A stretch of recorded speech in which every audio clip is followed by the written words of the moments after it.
Florence, aujourd'hui, c'est les logements insolites. Oui, alors avec le retour du soleil et les vacances qui arrivent, j'avais envie de vous évader un petit peu Ouais. en vous parlant d'une nouvelle tendance, donc les week-ends en logement insolite. Alors, c'est quoi un logement insolite? Qu'est-ce qui représente le logement insolite? Alors on a les cabanes dans les arbres, on a les yourtes, on a les bulles, on a les tipis indiens, les roulottes roumaines. C'est vraiment une grosse palette que de nombreux professionnels proposent aujourd'hui voilà, pour un week-end vraiment ressourçant et au plus proche de la nature. Alors, vous dites nature, ça veut dire qu'on est tout le temps dans la forêt en fait avec les logements insolites? Alors pas forcément, on peut être sur la forêt, dans l'eau, dans un champ, peu importe.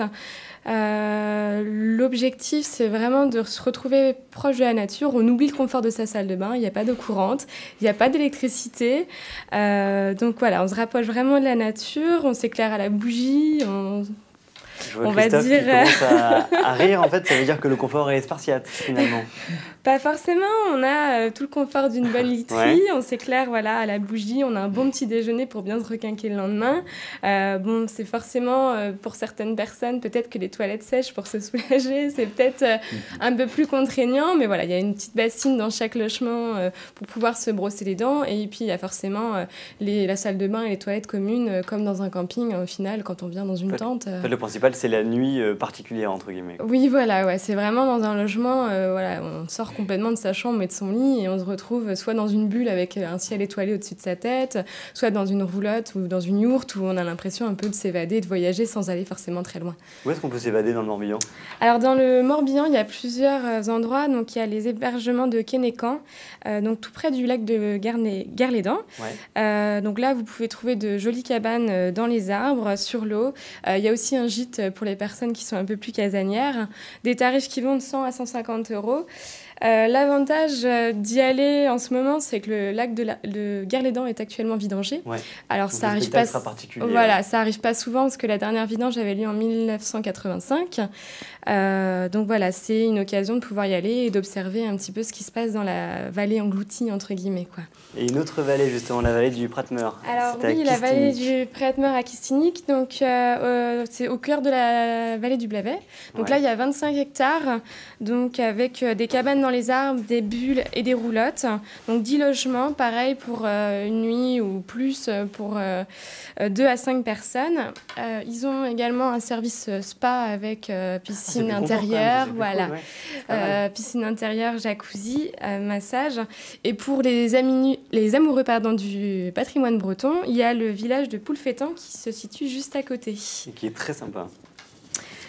Et direction Diane, à Ploemel. Oui, alors Diane qui signifie pause en breton, et moi je trouve que le domaine porte très très bien son nom.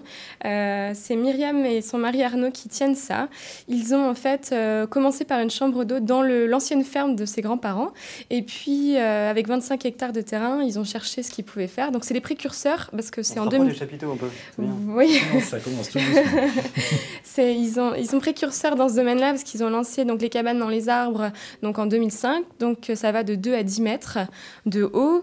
Et depuis peu, ils ont également une roulotte, donc une véritable roulotte roumaine, et quelques yourtes mongoles, donc faites en Mongolie, avec des meubles également faits en Mongolie, avec des peintures et des significations mongoles. Ils ont 22 hébergements, c'est ça, ce que vous me disiez? Oui, voilà, 22 hébergements, des tarifs qui vont de 58 à 158 euros. Moi, mon petit coup de cœur, c'est la Casa Mirabilia. Donc, en fait, c'est un artiste allemand qui l'a conçu et il s'est inspiré de la maison du comte d'Hansel et Gretel. Donc, la cheminée est un petit peu tordue, les fenêtres sont de travers et à l'intérieur, c'est vraiment hyper cosy. C'est le conseil de Florence. Et en 10 secondes, dites-nous qu'est-ce qui vous a plu de manière plus générale dans ces logements insolites? Alors, moi, j'aime deux choses. Je suis un petit peu geek sur les bords, toujours avec mon smartphone et puis ma tablette ou mon ordinateur, et je me dis qu'en allant là-dedans, voilà, c'est vraiment se ressourcer, se rapprocher de la nature. On oublie le smartphone, on oublie l'électricité, on oublie la télé et tout ça, et on passe vraiment une bonne nuit de sommeil dans un nid douillet, on va dire. Et j'aime bien ce côté aventure là, d'avoir le matin à remonter son petit déj dans le panier à la poulie. Voilà, c'est vraiment, je pense, une expérience bien sympa à faire pour tout le monde. D'accord. Eh bien, merci beaucoup, Florence. Vous retrouvez plein d'autres de ces conseils justement sur son blog Lady Braise. Merci à vous.